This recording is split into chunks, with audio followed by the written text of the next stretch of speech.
Anyone and at who's the day. Mom, Ian? Will you just simmer down, Ambassador? This is what it's like to watch shit with me, Ian. I'm sorry.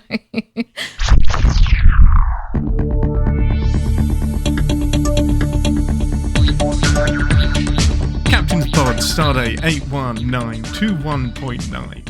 Hello and welcome to the maiden voyage of the Starship Enterprise.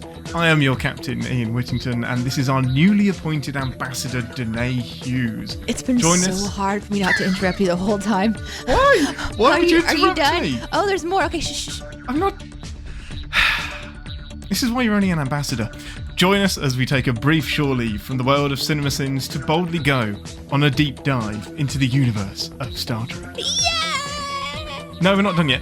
In this first run of episodes... Oh, okay. I'm done, I've checked out, I'm finished. Hi everyone. Yes, in this first run of episodes we're going to be covering off the first season of Star Trek Picard. Deneé, now you can talk. Oh, okay. Or not, that's fine. We'll just have a ton of dead air, that's okay. Yeah. That We're works going to too. watch Picard. I'm both nervous and excited about it because I don't want to disappoint anybody, and I love Picard, the character, so much, and I hope I like it. You don't have to like it. So I know. the nervousness. I want to address that because that is anybody listening specifically from like the Star Trek Twitter fan universe. Specifically, why are you nervous? Because there is a nasty little trend of gatekeeperiness of if you haven't watched every single minute of Star Trek, you're not a fan, and I despise it. So don't be nervous. Okay, so on the scale of fandom, I suppose if somebody is listening going, where does Deneé fall? I would probably not be considered a hardcore fan. I would be considered somebody who really enjoys it for so many reasons. Like, I love sci-fi, just the world of sci-fi and how creative somebody can be in writing about it or like creating the creatures that live in that world. And Star Trek was that place for me. So watching TNG growing up was like, that was my outlet for everything creative and inventive and sci-fi like. So my fan base, like where I am is I respect it, I enjoy it, but I haven't watched all the content. So it's not, but I'm not the kind of person that gets really obsessed with something and is in it forever and has to consume everything related to it. I've never been that person. It's really hard for me to, I'm not a completist. So yeah, I'm the exact opposite. Thank you for calling me obsessed. That's fine.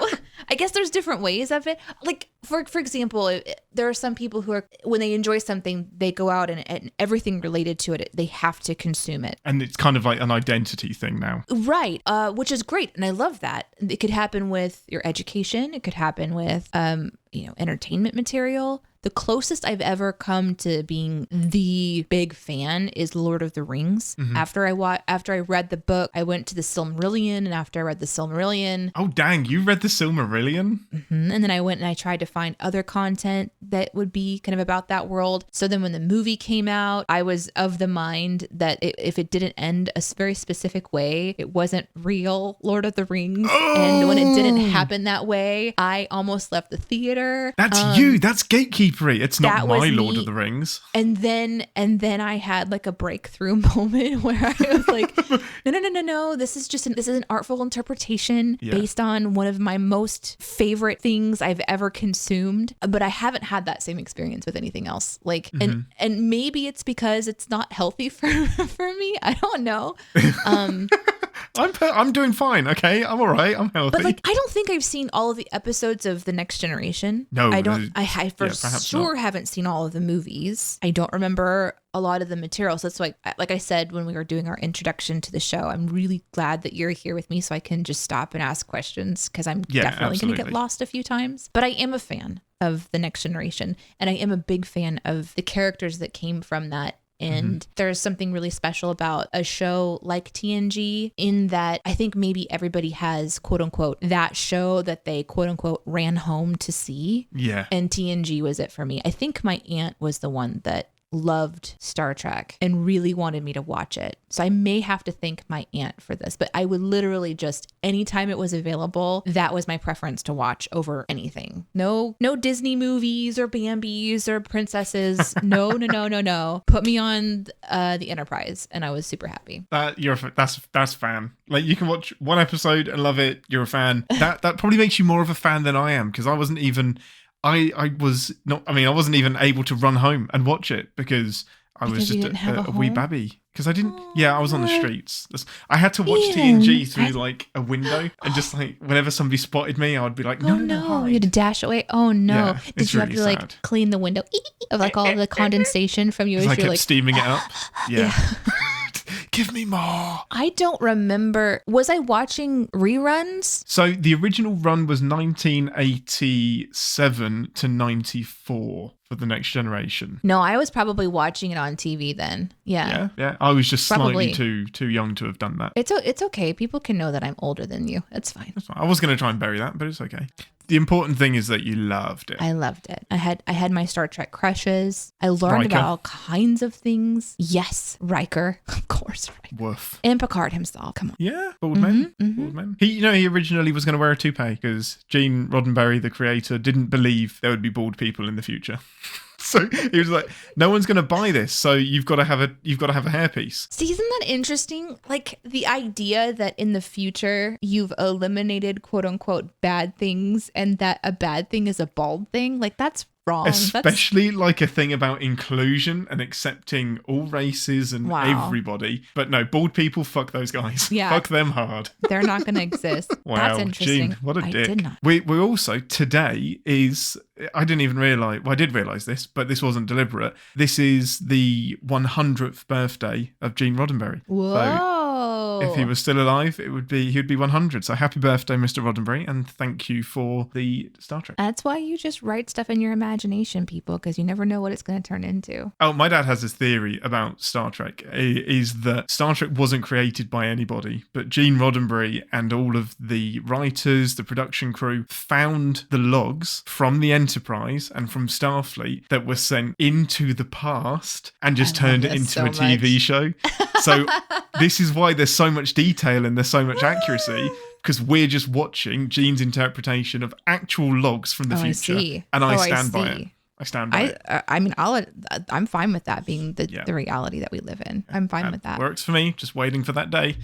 So before we take a trip to the holodeck and actually watch episode 1, a little bit of context, because you haven't seen the films, and this series heavily pulls from the final Star Trek TNG film, Nemesis. Okay, so you're going to have to help with that. If there's a reference that is made, we'll stop watching and you can kind of explain something to me. How about that? What I'm going to do is I will explain things that you would know from the series and from the films, but not something that I didn't know going into it. So there's lots of stuff that they trickle through that you don't know until the end. And then there's some bits where it's relying on you having a little bit of prior knowledge. Okay. I'm going to be very clear because we're going to make predictions. I have read nothing about Picard. I know nothing about what I'm going to be watching. I have zero context except for that I expect Picard will be in it. Like, do you have any prediction and like any idea at all? I have no idea. No, I literally know nothing. I think I saw one image of what is it called? The grapevine stuff. Vineyard. I think I saw one thing to do with the vineyard. So, and I know that was like, I know he either went to a vineyard or wanted to have I don't remember. Well, his family had a vineyard, and he was raised on it. So that's always been important to him. And all of the promo material for Picard was based on that vineyard. It didn't really go anywhere other than there. So that's probably why. But I didn't even see promos. I haven't watched a preview. Like I haven't seen a, Oh, you've gone Dicer on it and zero framed it. But I don't watch TV. I don't watch. I don't see commercials. So my job is to watch material, and I don't usually just like scan through channels or anything. So yeah, I'm literally a blank slate, except for I'm here for it. I don't know what's going to happen, but I'm here for it. I'm so excited. Oh, and I know there's going to be a dog because you told me. That's all I know. Yes. Number 1. Oh, such a good dog. The bestest boy. So I'm going to give you a couple of things that are going to help that are important. So the final Star Trek film, Nemesis, spoilers for anybody that hasn't seen the film from 2003, Data dies at the very, very end of it. So he sacrifices himself to save Captain Picard. And that's pretty much it. That's all you need to know from that film, is that Data is dead. He's not around anymore. Now, in 2009... I don't want to live in this world anymore. No, I didn't like it. Like, that made me cry. I saw it at the cinema. It made me cry. Aww. There's a scene with a song that's really emotional. Don't think about it. Don't think about it. Stop. No. Stop it. So, in 2009, we get this reboot Star Trek film made by J.J. Abrams, who goes on to do Star Wars and stuff. And this reboot film is set during Captain Kirk's time, so 100 years before Picard, but it's in a different timeline. And the thing that has sparked this different timeline is that the Romulan homeworld has been destroyed by a supernova, and a mining ship has gone back in time for reasons of vengeance. That's not important. What is important is the Romulan homeland, the Romulus and all of the Romulans getting destroyed. They're completely wiped out. That's all you need to know. That's it. Okay. So there's no more Data. There's no more Romulus. There are Romulans. The Federation's greatest enemy, other than the Borg, has been wiped out by a supernova. Okay. The cloaking device people, gone. Cloaking device people with the pointy ears. Yeah. The pointy ears, they're gone now. They're the ones. But the Vulcans are still also here. pointy-eared. Also pointy-eared, but they still have their planet. Right. Okay, now that the sin-worthy exposition is out of the way, me and Deneé are going to take a trip to the holodeck and watch episode 1 of Picard. We will see you guys over in 10 forward for a debrief. Computer, 2 to beam to the holodeck.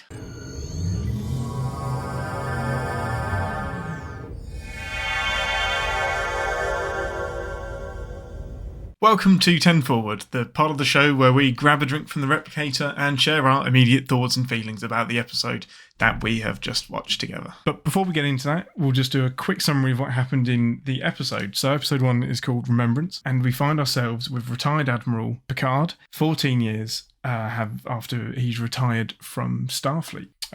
We quickly get the impression that the parting was not on the best of terms, but his peaceful life on his chateau in France is quite quickly disturbed by a lady called Darge, who seems to know him, but for what reason we do not know.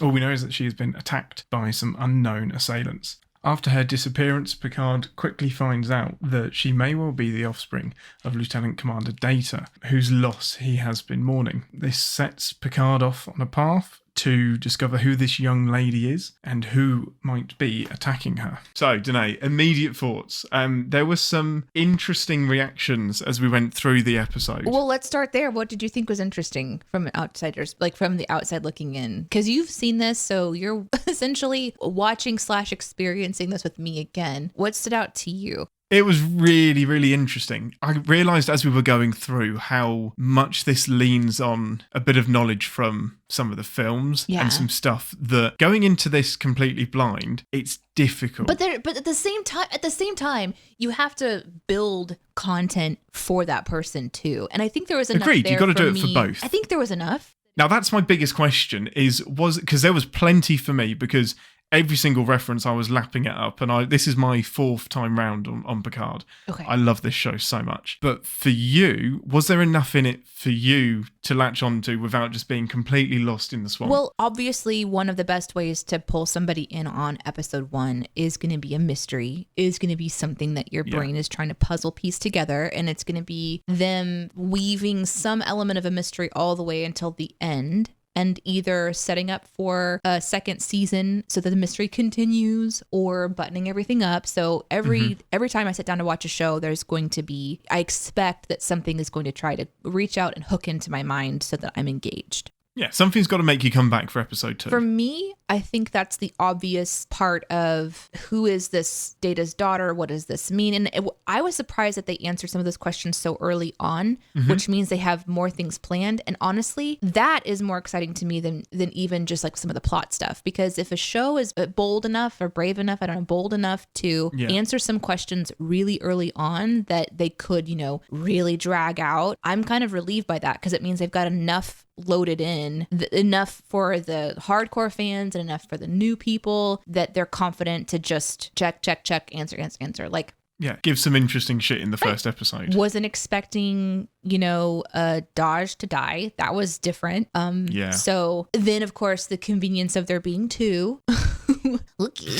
So, like, oh, okay, so she's not gone, but she is gone. It's her twin that's bit of a cop-out, isn't it? We get a dramatic death, but we don't have to say goodbye to the actor that's playing that character because they're still there. There is this interesting forethought thing too that I'm really curious about with Data choosing to 30 years previous give some sort of heads up to Picard in this really sort of nonchalant twin painting way of kind of going, oh, I'm going to give him this really hardcore hint that this thing is coming down the pipeline.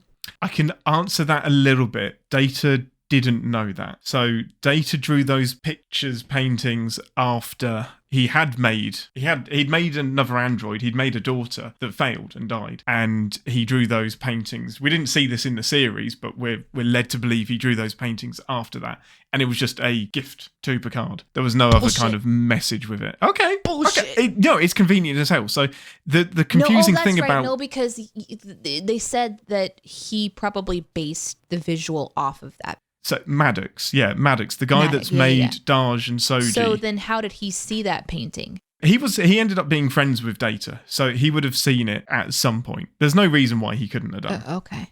So in the years after Maddox tries to pull Data to pieces, they actually become friends, and Data says, look, you can't pull me apart, but I will let you have some of my insights. So if I'm understanding correctly, the science behind it is that either the basic scientist would have to have all of Data's neurological stuff to just recreate. 1 bit. But Maddox just needed 1 bit. Because there was this theory that it would be you could do it with 1 bit, but that was like a no-no.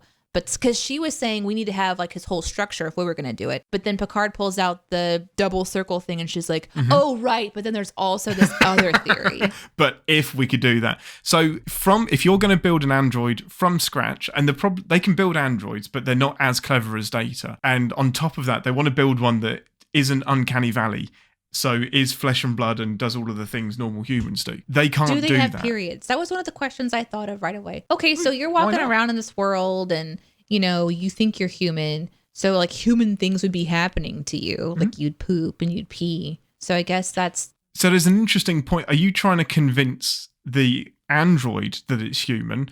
Or are you letting the android know that you're an android, but you're trying to look human? So which of the two is it? Because if you're trying to convince the android, then it needs to poo, pee, and have a period. Right. Does it? Questions to be answered. Picard didn't ask. I mean, it's a very bold question. It is. Do you have a period? Yeah. So what's your cycle? Get off me, old man. Stop it. I just feel like we've really synchronized. Yeah, so I just want to know. So the idea then that like this Maddox person is likely like this mad scientist on the Borg cube somewhere working on stuff. We don't know. I mean, it seems like it would be because she called him dad. So to that point, anyone at the day. Mom, Ian. Will you just simmer down, ambassador? This is what it's like to watch shit with me, Ian. I'm sorry. It's fine. Maddox and probably a few different people could make another Data or another android out of one little neuron. But the problem was Data blew up. So there are no neurons at all. There's none. It can't be done. He had but to this do is something. Maddox's theory. Well, there has to be because he had to have something. Because exactly. Yeah. So we know that. Yeah. So that's not really a mystery. Like I don't care about that. That's like okay. If the big reveal is we had your atom the whole time and here's how I got it, then I'll be disappointed. That would be disappointing. And that's the kind of the balance of this episode is that there is some stuff that's frustratingly convenient.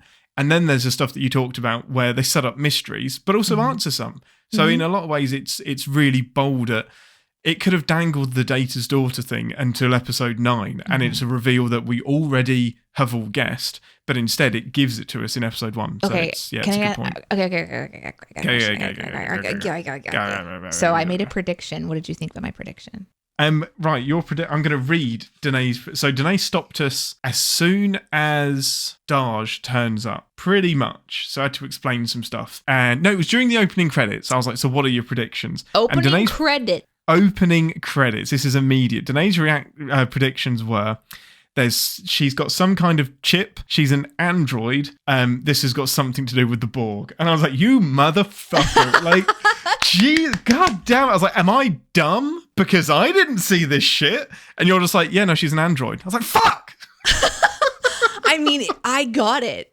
I got it. You nailed it. Quick. Immediately. You're just like, yeah, no, she's just been activated, which means she's like a robot of some sort. She's an android. There's a link to Picard, so it must be Borg. There's pieces of him flying around in the opening credits. So he's not complete. And I was like, God damn. They either did a much better job than I thought in telegraphing this. I'm dumb or Deneé's a genius. Or all three. Or all three can be true. Yes.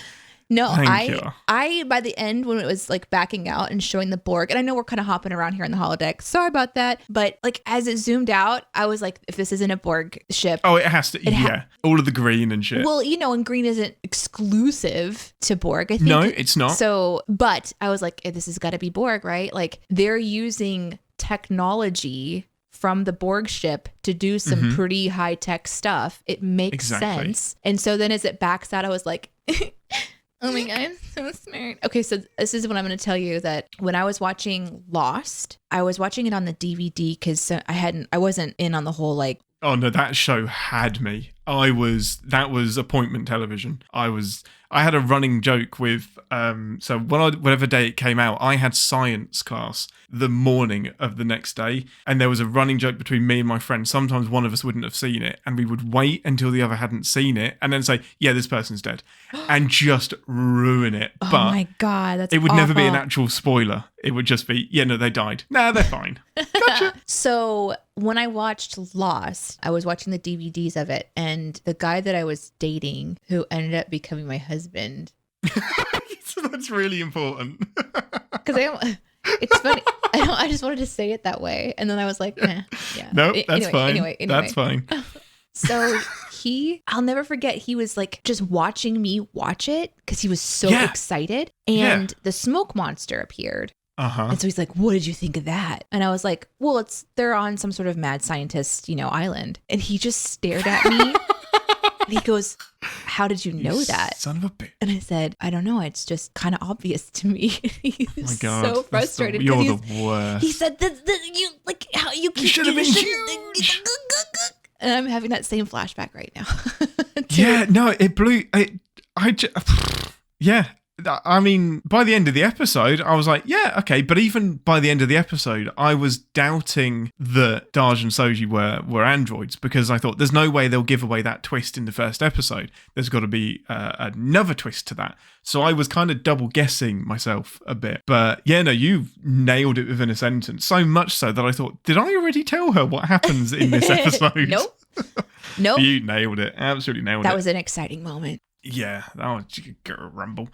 So, yeah, we are jumping around a bit, but while we're on the Borg cube, I wet my little knickers when we zoomed out onto the Borg cube. Oh my God. So there is a flash of a Borg cube in the trailer. So I ate every trailer for this that came out. I just it's an introduction too. Give it here. Yeah, it is. But I put that more down to this is Picard's memories. Right. So this opening stuff is all about what makes him, and having been Borg is a big part of that. So I thought the Borg ship reveal would be something they saved as a money shot for much later, not at the end of episode 1. And I'm just like, the scope of this Borg ship, like a Borg ship with 21st century CGI doing all of it, dream come true to see a modern Borg cube. Yeah, it was and it looked like it had some like force fields that were set up at parts of it, like chunks of it were kind of missing and stuff. So, they've taken up residence somewhere. What's your prediction for that? What's my prediction for that?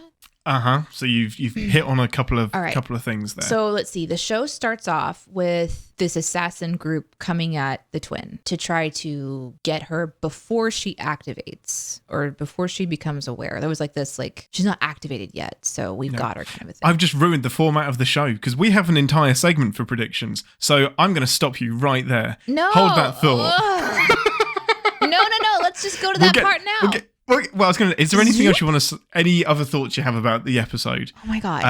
Because so the opening, you were like ready to get out of that opening, like the exposition dump, the Federation interview. Why was that so troublesome? I think that's just something that really bothers me because it's just such a slow start to start with some sort of political agenda where some character that I fucking adore, I love in elder form, who should be respected, is being dragged into some sort of like news position, which is a CinemaSins term, exposition with news, interview, disrespectful kind of thing. And I understand like that whole thing sets up a lot of stuff that's important. And I really appreciated you kind of stopping and making sure I understood kind of the framework that we were working with, because it would have been even more confusing, I think. But yeah, I don't know. I don't like watching beloved people being stuck into a shark tank. And I just wanted it to end, because I know that all that's doing is it's just telling me things that it thinks the show thinks are important for me to remember or to know. And I love it when a show doesn't do that. It just trusts that I'll figure it out, like I already did in the opening sequence. So, you know,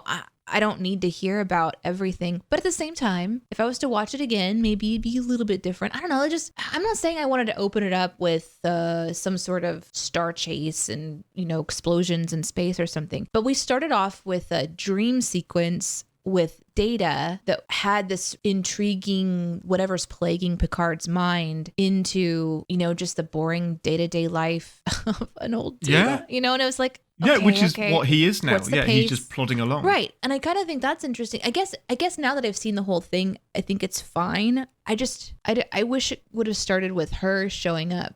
Like show him with his day in, day out life, and then cut over to her, you know, doing this crazy stuff that she's doing, and then cut back over to him. But, you know, she had to see him on TV, I guess. I don't know. That part, I was ready for it to be more adventurous, I suppose. Which is just a personal preference. I totally agree, actually. If there's one bit of the episode that sticks out as exposition dump, it's that. And I don't see why it had to be so combative, because it could have been, it didn't have to be like a news piece. It could have been a retrospective or something. Because now I'm focusing on why this woman is such a dick to Picard. Yeah. And you're right, to this person that we hold really dearly and that we're excited to see be powerful and commanding, and he's not. He's really, and it is part of the story that he's really frail now, and he's coming towards the end of his days.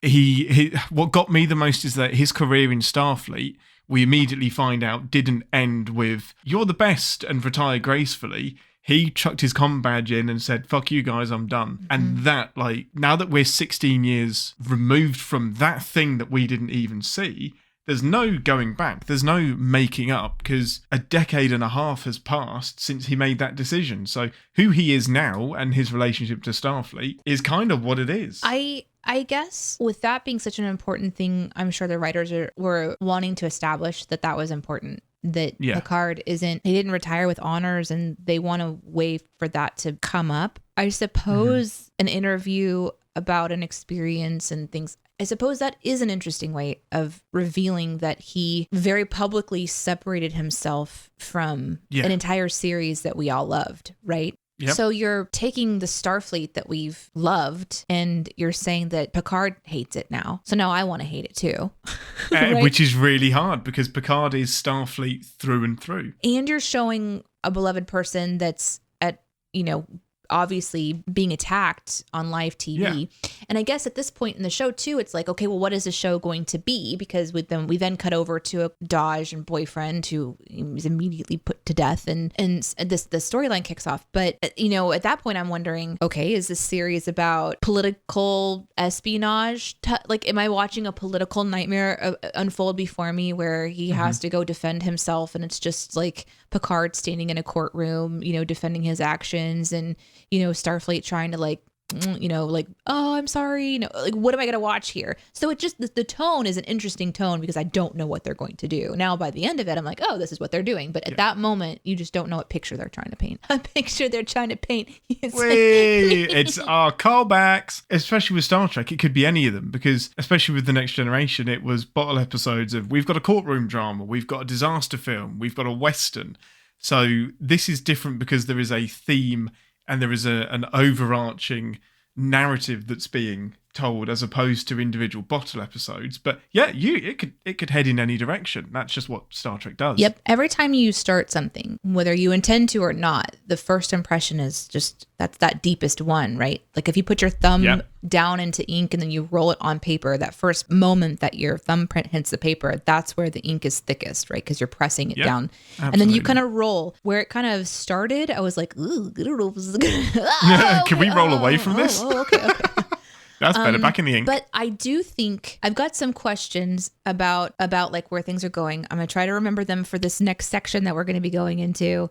But overall, I was pretty captivated by Daj and her realizing, not even really having a chance to realize what she is. It's really sad. And it starts off, this entire series starts off with it's a pretty bummy first episode. I'm not gonna lie. It is. Like, think about it, like old man Picard is doing old man Picard things, who's having old man regrets, even though he's a novelist writing history, which is one of the most important things I think that you could do, is to write your perspective on history so that it's somewhere for someone to find. So it's like that's uncomfortable.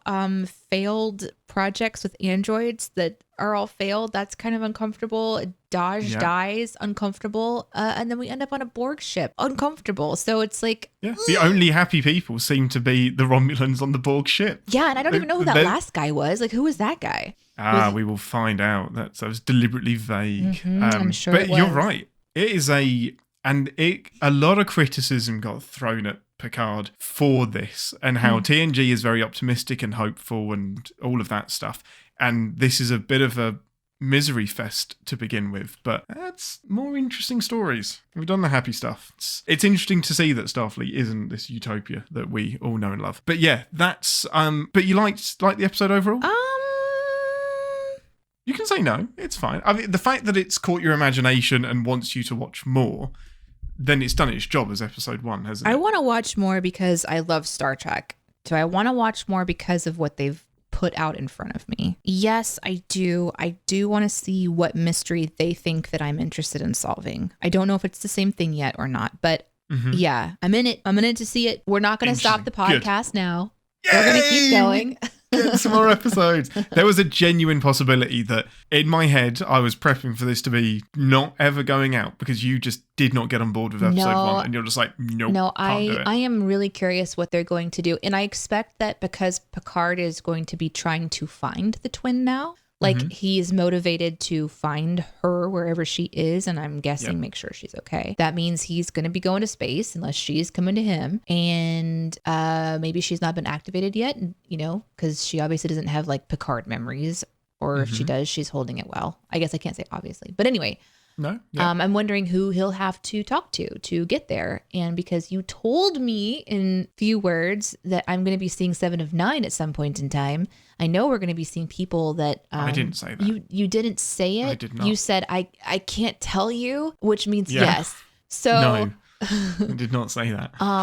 So I expect that there's going to be cameos. I mean, why wouldn't you pull in, like, maybe we'll see number 1 and maybe we'll see like other characters that I loved so much. So I'm watching for more than just plot reasons. I really want to see how immersive this gets. So you are right there with how I felt watching it. Okay. So this is enough of a story to hook me. Does that mean we're still friends? We are still friends. Okay. But I am primarily here because I want to see more Next Generation. Show and whether me that takes number the 1. Cast. I need to know how handsome he still looks. I'm a simple all of it. woman. Give me some ships, give me some phasers, give me some Borg. That's what I was here for. So just Isa Briones. I'm going to get the pronunciation of her name right. But the actor that plays Soji and Daj, she is just, captivating. She's such a good bit of casting. If you don't cast that character right, you get lost completely. Seems so innocent and lost, but friggin' badass at the same time. Yeah, that action was great. I love the little that fight scene where the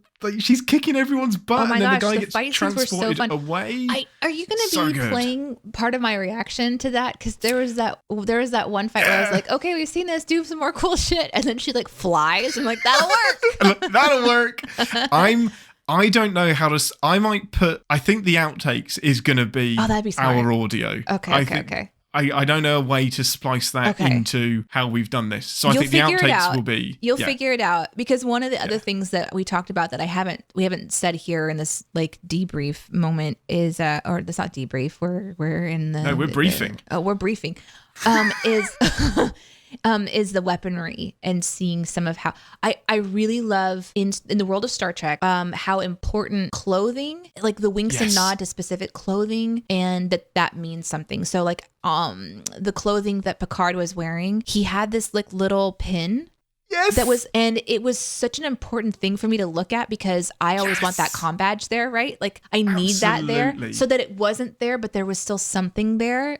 To me, indicates a deeper story, and I don't know why it's there. I don't know if it's explained. It doesn't need to be, but it was on, I think, his 2 people he lived with as well. So I really hope that was deliberate, and I'm sure it was from the costume designers, just has to be, right? Anchor us, because 90% of the time, even in their off hours, these motherfuckers are still in their uniform, and they still have their comm badge on, even if they're off duty. So having something there just anchors us to the next generation, and it is such it's just subconscious. I just feel more comfortable seeing him with a comm badge. Yes. And I also enjoyed, we talked about the weaponry, the guns that are shot, just the way that they were held with like a top and a bottom. It reminded me of other weapons that I've seen used in the series. And then we also got to go to the storage unit and see some cool shit that, of course, we all want to see. So I don't know. It was really, I think they did a good job of like showing us some cool tech stuff, but then old school tech stuff. I also talked about seeing some old cool tech in the kitchen. So there was lots of times that I had to kind of just stop and reference the world that they're building, this future, and how the clothing and everything. So I really did like the immersion in that. I think they did a really good job. I didn't feel like it was cheap. No, and the Easter eggs aren't nods and winks that are obvious and for the sake of doing it either. They do feel really organic, like you're in the world. Like they didn't do tons of glory shots on the things that are in Picard's storage unit. It was like, here's the Stargazer, here's the Enterprise E, but it wasn't here, spend 10 minutes panning onto everything. They were just in the background. But yeah, the aesthetic has always been important in Star Trek. You can identify a series by the uniform, the type of weapons that they have, how the ship looks, and I think Picard did a really, even updating the transporter effect, it looks like the TNG effect, but a bit brighter, a little bit different. Because they did a great job. Of course, it's been 30 years. Of course it would. So there's things that, are going to happen because of technology advancement that makes sense, but you can almost see where it derived from. It's like they took what was there and they built on it, and they said, how can we make this, an example of where it would be in the future, rather than completely reinventing everything. The assassins were interesting, though, because they were so veiled and you couldn't see what was going on, which I know was purposeful. But then there was that wink with the weaponry. And so they still found a way to kind of, and say what's going on. It doesn't look exactly like a Romulan weapon, but it's close enough. It's like exactly. The shape is like, that's familiar. What's that? It would kind of, Okay, let's leave 10 forward and just take a quick turbo lift trip to engineering for, wait for it. Resistance is futile. I love this part. Warning, warp core collapse in 10 seconds. Okay, it's time for Resistance is Futile. Yes, I'm very proud of that title. This is where we re-engage our sin brains, remind ourselves that no TV show is without sin, and we allow Deneé to ruin Star Trek for me forever. What was the big clanger? It was the floor in his bedroom, wasn't it? The stone floor in his house. No, I had a few. Like the first one that came up was that the song was about blue sky, but we were looking at space. That bothered me. Ding. But it's not space, is it? I mean, but it's not sky, is it? It's space. I was like, could you not spoil this moment for me? You know what I just thought about? What? This would be more of a prediction thing, and I apologize because I know we're in the wrong part of the ship, but That's fine. Thought about it. It's okay. Do you remember in the very beginning when they're playing cards back and forth? Wait, computer, transport us to the ready room. Right, okay, we're back in the predictions, which we haven't got to yet. All of the cards were Q. Yeah, 5 Qs. What if it is Q? And that was like part of a wink to it. There's what if it's in, how many episodes are there in Picard? 10. What if it's in the 5th episode? Wait, what? I think there are 10. There's 5 Qs. You can't have 5 queen cards. So queen. No, you can't. That's the. No. So that varies from how many episodes. I was just thinking about that. It's interesting, and it has been a hotly debated topic. And they're all hearts. They were all queen of hearts too. So it's impossible. So could it be that that's just an indicator that this is a dream, and it's Picard? It's Picard's subconscious saying this is impossible. It's a dream, or is there more meddling? What does it mean? Data's heart? Is that his daughter? I do wonder, because his dreams are very specifically being like bringing up the painting, and then he goes to the painting and finds things. So is there part of Picard that can be manipulated because he's part Borg, where someone can try to communicate with him and send him a message somehow? Because, I believe very strongly in dreams having an important impact. But his dreams are very, very specific. There's not much to interpret, is there? It's just, this is what happened. And he wakes up, he's like, oh, okay. So I guess I'm thinking about Data. Yeah, I guess I should go think about, Anyway, okay. That picture was helpful. It's pretty important. What else dinged? The convenience of the news being played just when Daj needed to see Picard, just as she happened to be walking by. So apparently this news thing is on repeat constantly, as news things are. Yes. Another one, I think that we maybe I think we send pesticides. Yeah, it was just pesticides. Ding. But of course they were probably just being watered. So I'm sure it was just water. Pesticides are fine. They serve the purpose.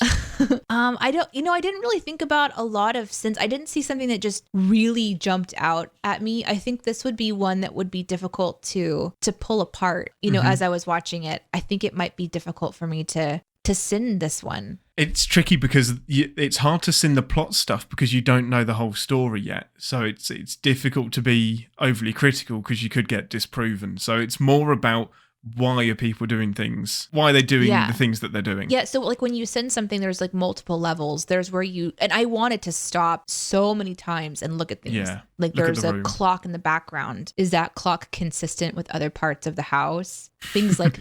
Is it the same time in each? Exactly. Yeah, when you cut back to it, yeah. Did this interview actually last 17 hours? But we didn't do that stuff. But there was quite a number of times where I needed to quit. Like one of the things that I thought was quote unquote sinful, but then I immediately, like, because I'm a fan or whatever, just whooshed it away. Put it in a box. Why spend this much time cooking when you have a replicator? I know, it's so there's this running thing of home cooking is always better no matter what. Yeah, but it's kind of, so Picard has rescued these 2 Romulans and now they're his live-in carers. Yeah. So it's kind of like, hey, you remember that time I rescued you from a supernova? Make me a sandwich.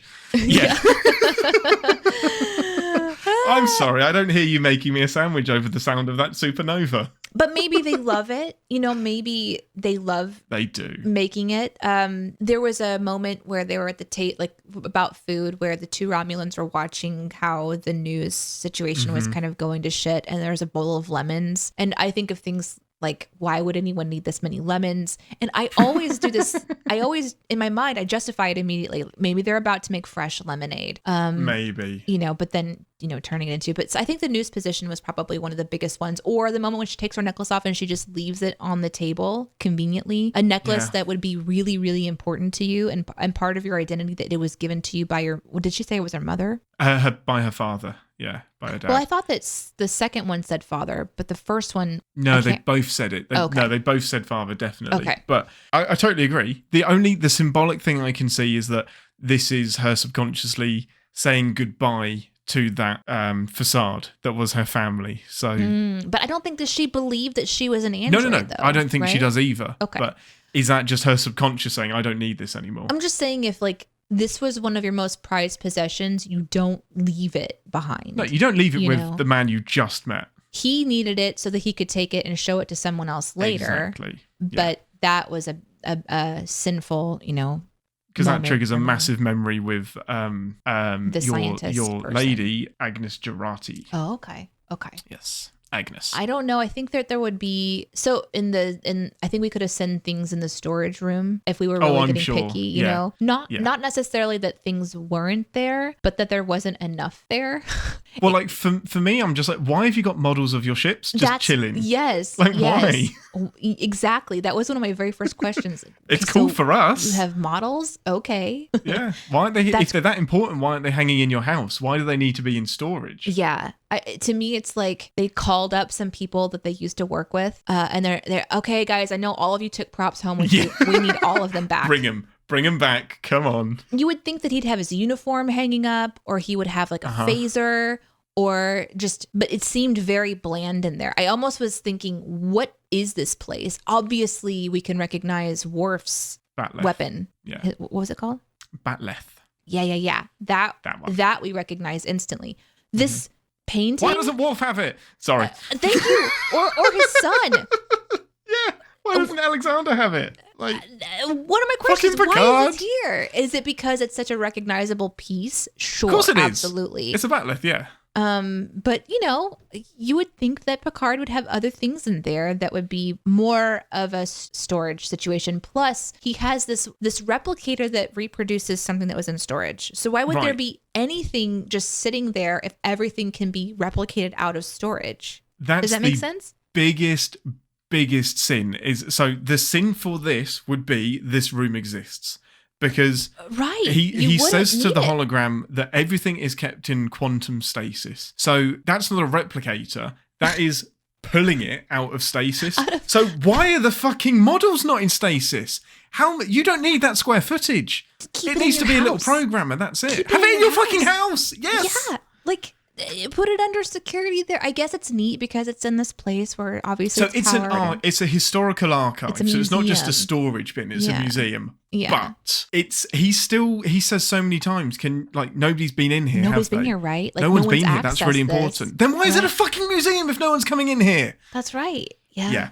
That room it made no sense other than to do some callbacks. I also feel like another sinful part of this could be, I hope this isn't a difficult thing for everybody now. To we are on the Starship Enterprise, right? Okay. Yeah. It's in the title. It is in the title. If a person shows up out of nowhere and says, I just murdered a whole bunch of people, there's so much blood, I hear voices, can you help me? But they're cute. I just don't think that that's enough reason. Like, oh, I see you in my imagination. How do I know so much about you? Like, those are all massively creepy things that should not create some sort of instant relationship. So imagine if the creepy Romulan at the very end had run up to Picard and said all of those things. He'd have been like, fuck away from me. Shoot this man. So then the show ends with, Picard essentially saying, I've wasted my life, which another sin. No, you haven't. You've written books about, but I understand perspective is very, very different as you age. Yeah, he feels like it's not as significant as the things he was doing or could be doing. So then he decides that this mystery of this potential twin out there in the world that might possibly be alive somehow, but is linked to his friend Data. It's kind of like, because I miss Data, and because I'm having dreams of Data, and this is important for me, and I'm going to go spend my last minutes alive, hunting this person down. For me, that works. It's a leap if I didn't know Picard. That's true. So I think that works because you know the character so well. So he is so committed to his crew and his people that if it was Riker's daughter if Riker had twins, and one of his daughters was out there, Picard would just go and do it. He'd go and find it, and that's enough.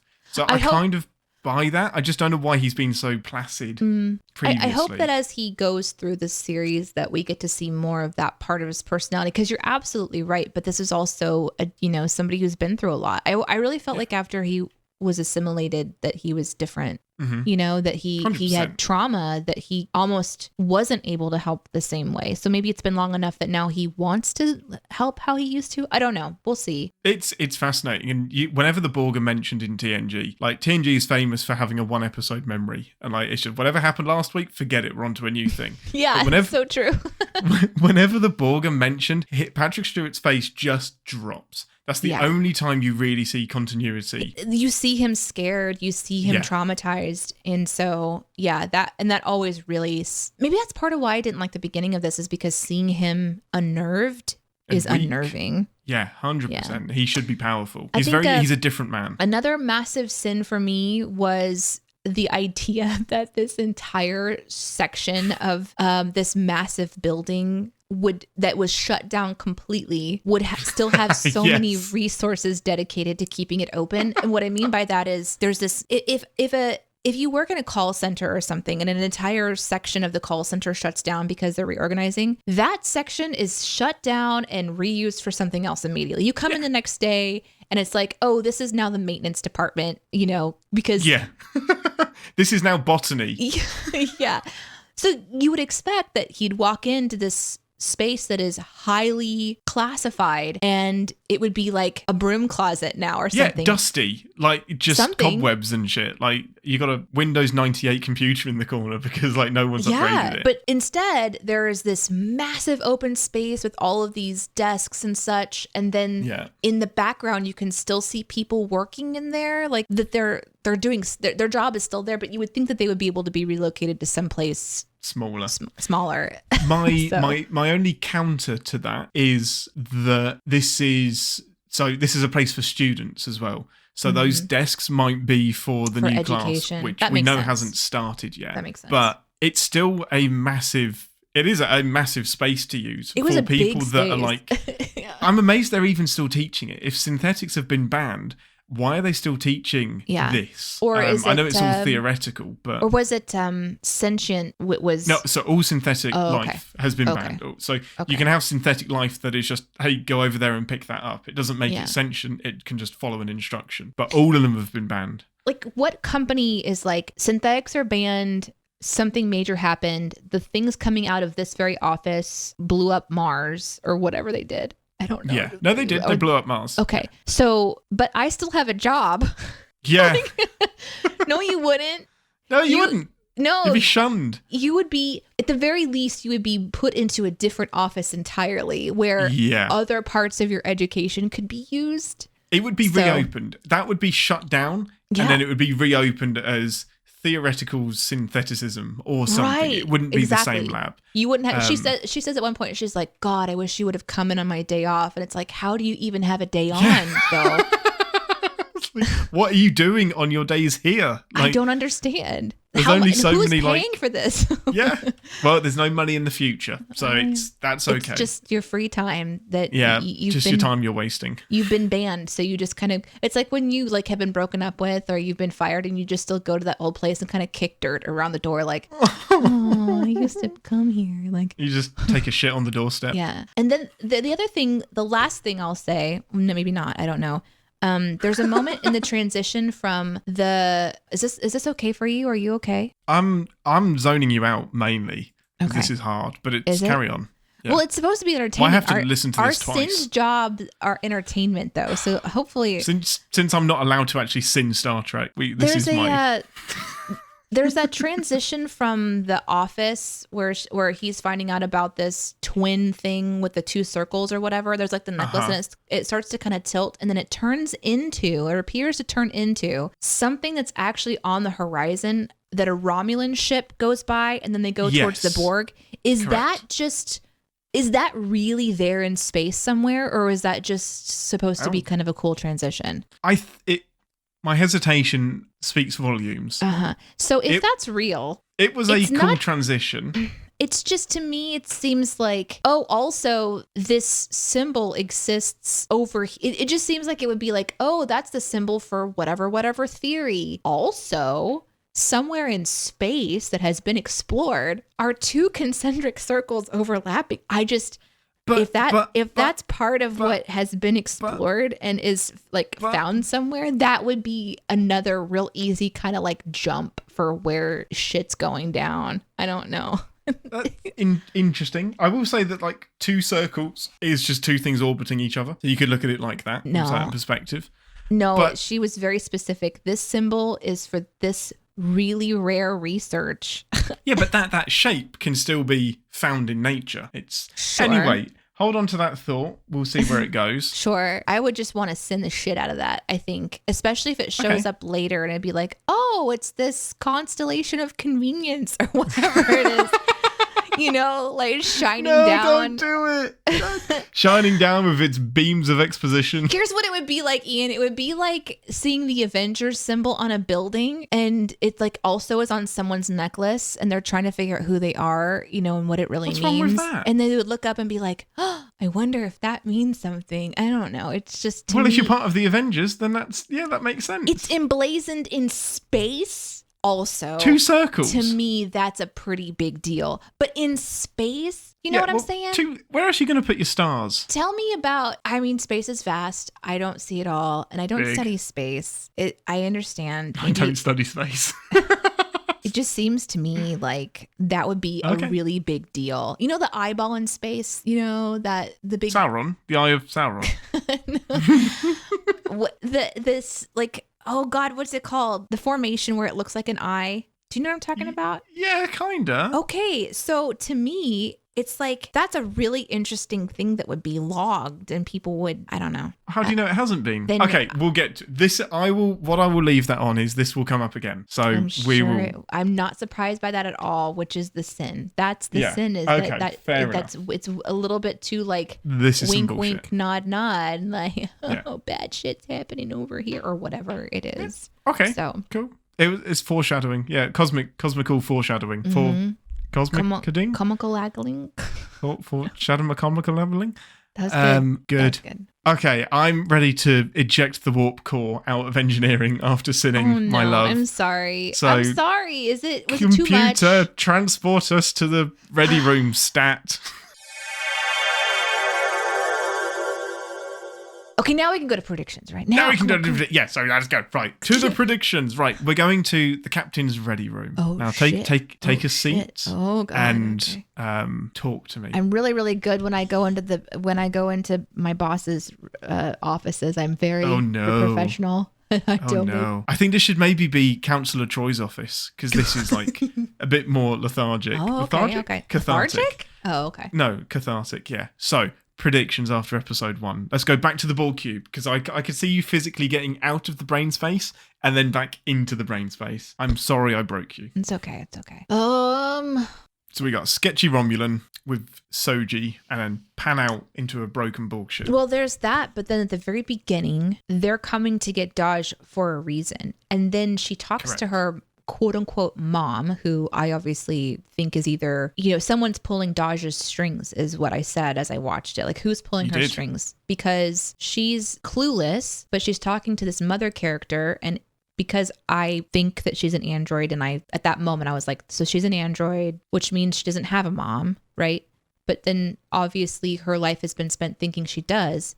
But if she's lived for a really long time, then this is obviously a simulation talking to her. This is either like another android that's talking to her or a computer generated image that's talking to her. So who's the man behind the curtain kind of a thing that's, you know, telling her to go find Picard. And I think it's suspicious that the mom said, you know, go to Picard. Mm-hmm. If, you know, Data's dead, if it's a part of Data living inside of her that wants her to survive because she's in danger, that would be interesting. But I think it's more likely that somebody needs to find Picard and bypass security to do something with some kind of an agenda. So my question is, what is that agenda? And so we've been introduced to some people, right, since through the show. We have the androids blew up Mars, the program is shut down. Mm-hmm. So what good does old man Picard, what does he have to give that only he can do? Or is there something that he could have given to Daj? So it's like, I'm just really curious, like, what that would be. So then we see Romulans. Why is Picard getting in on this? Yeah. Right. Now, we know why Picard's getting in on this. We all want to see, you know, Sir Patrick Stewart do some more shit as our beloved character, and they're gonna find something. And so of course we know we know why we're going back in. Yeah. While we can, we should, right?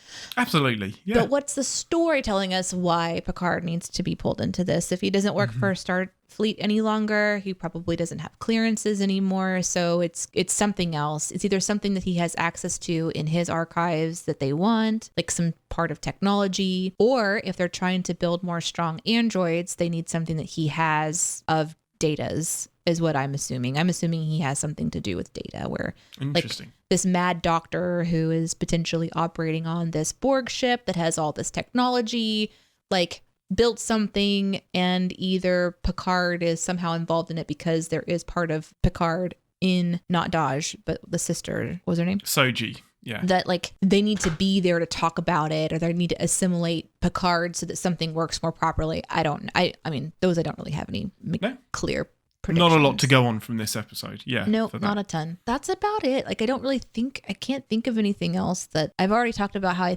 feel like we're going to be either going to space or she's coming to us. Mm-hmm. So if we're going to space, then he'd need to have, like get the old crew back together. I could see that potentially happening. So what do you think Soji is doing on the Borg cube? It sounds like she had something to do with the doctor. Like, I know you're off duty and here's someone coming to ask you for help. I couldn't tell what kind of a doctor she is. I don't know if it's because the volume on my computer was a little bit low or we were talking. I don't remember, but it doesn't, we don't know. Oh, okay. Yeah. It's not specified. Okay. I'm guessing psychology. I'm guessing she's some kind of a listener because of how he was acting. And I think he was acting like he needed to talk to her to get closer to her rather than actually. I mean, what gave it away was the classic bad guy music, the black cloak, the smoke. That's what I said when I was like, oh. He's a wrong'un. So, but I do love that they used so that bum, bum, bum, bum, bum, bum, bum. That's the old school, the original series Romulan bad guy music. And it is was it? So freaking cool to hear that remastered and used in this. It's so good. So for anybody that's seen the original series, you're immediately like, bad guy, bad guy, bad guy. Yeah, so who does he work for? And is it the people who are trying to get his sister too? Like, were they going for both of them? I think I remember them saying something at the beginning about like needing the two. All of that, I don't think that they referenced a number. Them, maybe we found another one, or we found the other one. There was something that made me think that there was multiple of her group. And now that I know that there's a twin situation, I feel like it's not necessarily a group, but rather her. So then my question would be like, how? So if they're going here, if he's maybe sent to get close to her so that they can lure her away, who is the they and why? Mm-hmm. Exactly. And that's always the fascinating thing about Star Trek. You never really know who the bad guys are. It's Q. It's Q. Hold up. We got season 2 coming. The hold up. Cool. I love it. I love your predictions. That's fascinating. We'll see how those pan out. I don't think I'll be right as I was that one time. I think that was it. It was a beginner's luck. But that was fucking huge. Like, yep, she's an android. She's Data's daughter. Wait, what? I didn't say she was Data's daughter. No, you didn't. But you've managed friggin' well done. Right, well, I think that's covered everything. We did it. Did we do it? We did a Star Trek pod. Are you okay? I know I actually kind of went into Sinbrain there. Was it too much? There was no stopping you. You were like the Borg. You were just like out there. I wonder if that's going to happen every episode. It's not going to get any better. Well, here's the thing. We are on the CinemaSins podcast network. You should expect it. That's fine. There had to be a segment where we sin some shit. I can't wait until we get some guests on that will assist us with some sinning potentially. Do you have guests planned? Jesus, possibly, potentially. Well, this has been a delight. I can't wait for episode 2. I can't wait. And on that note, we will see you next week for episode 2. Thanks today. Okay, I've been excused to my room. Yeah, goodbye. Live long and prosper. Gonna do it every week. Thanks for listening. Want to connect with the show? Our hailing frequencies are always open through captainspod@cinemasins.com. Like, comment, and subscribe on your podcast player of choice, and be sure to visit cinemasins.com. Okay. If we're going to the holodeck, we get to imagine what kind of chairs we're going to be sitting in, and I would like to request a captain's chair too. Okay, that's fine. I can do that. It's the 21st century. We can do that. We can both have the same chair. Okay, I'll program the computer that it is like half an inch taller than yours too. I will program a whoopee cushion into your chair. Okay. Escalates. It's just like, yeah, well, I saw you do that, and I programmed it to explode.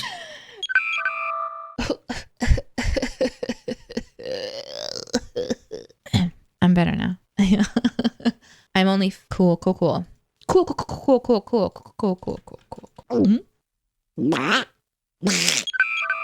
Right, are we? I'm not ready because I haven't got. How come you're not ready? Because I haven't You're the captain. got the thing. What are you doing? Yeah, but the captain, why? it's the number one. It's the second in command that actually does the important stuff. Captain's just a figurehead. So then why aren't you called number one? Because this is it. You should be doing the technical stuff, not me. Wait, no, you're the ambassador. No, I'm the ambassador. Right, media, get file. There we go. You are the ambassador. Gosh. Right. No, don't start playing. Right, are you ready? Oh, I've been ready. Now I'm on a different website. Freaking off. How short is your attention span? Jesus.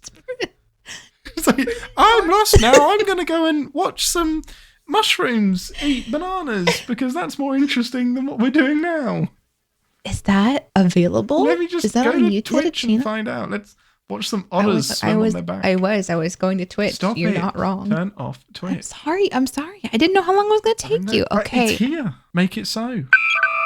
When I fixed my TNG uniform, I was just like, make it so to everyone I sent the picture to, and they were all just like, we hate you, stop being in our lives. You're not funny. Because you were sewing. So it's make funny. It so, because it's funny. See how funny that is? Shut up. Look at the ship. Look at it. It's Look so how pretty. it is. Go in the window. Oh, yeah, go it's in the going window. in the window. Yes, go in the window. So then this is either a dream or we're on the holodeck. Correct. And But we just went into we a did window. go in through the window. Yeah. So it doesn't seem like there would be windows on the holodeck. Well, the entire Enterprise could be inside the holodeck.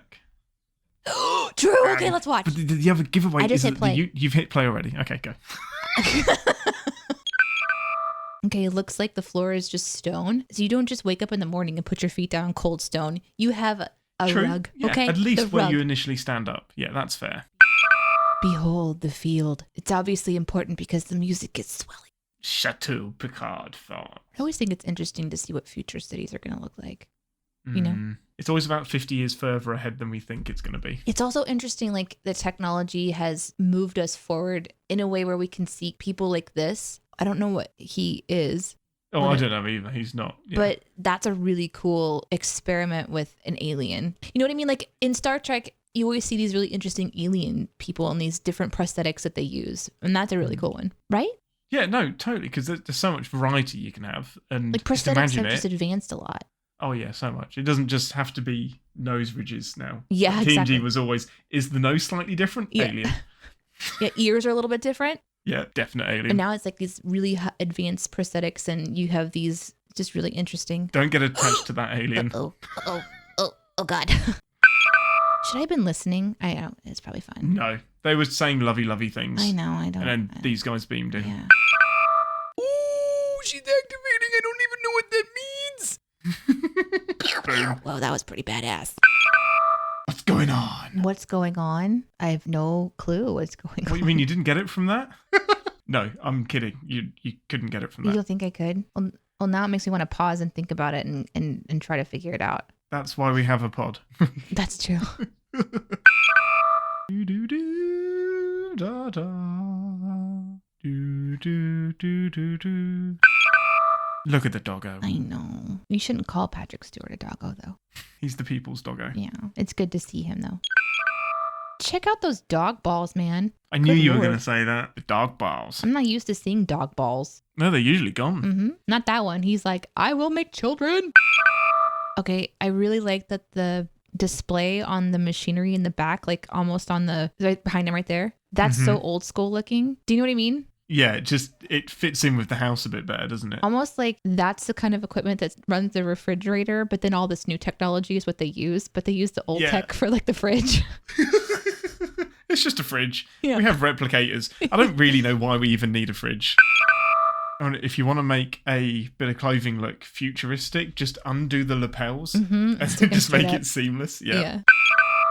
Okay, pause. I don't know what the fuck is going on. Exactly. This is exactly why I said to pause. Ian, help me understand what's happening. Can you imagine being the writers? Like, you know what? Got a great idea, guys. We're going to wipe out a civilization, but give everybody this belief that they're going to go in and rescue them. But we're just going to just murder an entire civilization. Yeah, gone. It's pretty brutal, isn't it? Like they've created a galaxy. They can kill off whoever they want. It's crazy. D&D DM. Yeah, just murder them. But yeah, so there's like pockets of Romulans that did make it out and that were evacuated. So they're not totally extinct. And those two, Laris and the other guy, whose name I can't remember, they're Romulan as well. And they've attached themselves to Picard. So that's the long and short of it. But there's reasons why they could have evacuated more people, more Romulans, but didn't. And that will be explained in the show. But that's the important context. So they're like, we won't forget what you did. Is that them saying, we won't forget that you tried to save everybody? Okay, and you did rescue some, but he sees it as a total failure. When really it was the engineer's fault for not calculating everything properly to understand when the star was going to go. More than that. That's a really strange name. My boyfriend is a strange name. He said, who are you? And she said, my boyfriend. Has somebody lost my boyfriend? She's here. When do you call security? Right? 10 minutes ago. If security aren't already there, then fire them. An obsessed fan. You know what he's thinking right now? He's like, I don't have any juice left in me, babe. I can't do what you think I can do. I can't do it. I'm all shriveled. There's nothing. Or if I do, it's the last thing I ever do. Right. He's thinking, is this how I want to die? Is this worth it? Totally worth it. Could they give the man a more comfortable chair? Did you see that chair? Yeah, but he's... Old isn't as old as you think. No. Like 90 in the future is young. Like he's probably like the equivalent of 60. Oh, what if it's a transporter issue? Oh, I would love that. That would be so good. Where somehow everyone's like DNA and personalities has been stored in a hard drive somewhere. You're not wrong. That is transported. The first time you transport, you're dead. That version of you died. Yeah. It's a murder box. Why would she leave her necklace on the table? That's dumb. Because it's profound. Yeah, right. Okay. Something my dad gave me. I'll just leave it out in the open overnight. I'll give all the sins back if she's in the bed. Oh my God. No, I no, triple not like them. that. Triple just like them. wake up in the morning. Hi. Hi. How did you sleep? Whoa. Way to give the man a heart attack. So did you see the painting that was on the wall? Mm-hmm. It was the one that was in his dream. Yeah. So I assume he's going to see either like the person who actually painted it, or maybe he did and doesn't remember it. Now this is a Trekkie's wet dream. Okay. It's just like all of the memorabilia. Yeah, this is his storage cabin. Oh, okay. It's a storage container for all of his stuff. So many red flags. Yeah. Like, I can hear conversations so far away. I've murdered people. I see blood everywhere. Come hang out with me. Who said that? Do you hear those voices? Opening up your abdomen to check for wires. That's what Data would do. Just tap your head a bit and let one of the panels pop open. Whoop, check your fingernail, okay? Yeah, that's it. Peel the fingernail up. The most uncomfortable thing ever to happen on TV. Just beep, beep, beep. Oh, it's gross. It's gross. Do something cooler. We've seen you do cool things. Do something even cooler. That'll work. Flying through the air will work. We accept that. Man, I would say like the police in this area in general aren't great. You would think that there would be like alarm bells going off with weapons fire of some kind. Is this a dream? Is it reality? Stay tuned after this commercial break. Okay, pause. Okay. Did you have Bruce Maddox mentioned? Mm-hmm. Is that important? So Bruce in season 1 tried to take Data to pieces to understand how he was made to build more. I remember that happening, but I didn't remember the name. Yeah, no, you wouldn't. There's no way you would. It's a weird callback. Yeah, and they had a big legal battle about whether Data should be able to choose to be taken to bits or not, and he won. So Maddox is still doing research and still trying to build androids 30 years and has Data that. in bits now, so ultimately he wins. That wasn't Data. That's his brother? That's his brother B4. So right. Okay. He has an evil brother, Law. Oh, okay. B4 is a second brother that was found in the same film where Data is. I see. So our Data is gone. Yep. And the one that's in the box here is the same. He was a prototype, so he wasn't. Yeah, he's not smart enough. So they turned him on, and he was a bit simple. They're like, would you like some tea? And he brings you like something like a steak. He brings you a chair. Like it was literally that was B4. He is adorable. Like it's worth watching. How convenient that there is more than one since ours has died. Well, and she's also like, yeah, they're made in pairs. What, this thing that you said couldn't be made is made in pairs? Right. You can tell he's a bad guy because... Wait, what? He's got bad guy music and he's in bad guy clothes and he's on a bad guy place. Just in case anyone at home was confused about that. So we end the episode zooming out of a window type thing. And we started by zooming into the window type thing. But what window are we zooming out of? The bad window. The Borg window. A Borg Romulan window. It's very square looking. It's very green too. But I think the Romulans are pretty green, right? Yeah. Yeah. Come on, show me the Borg. Boom.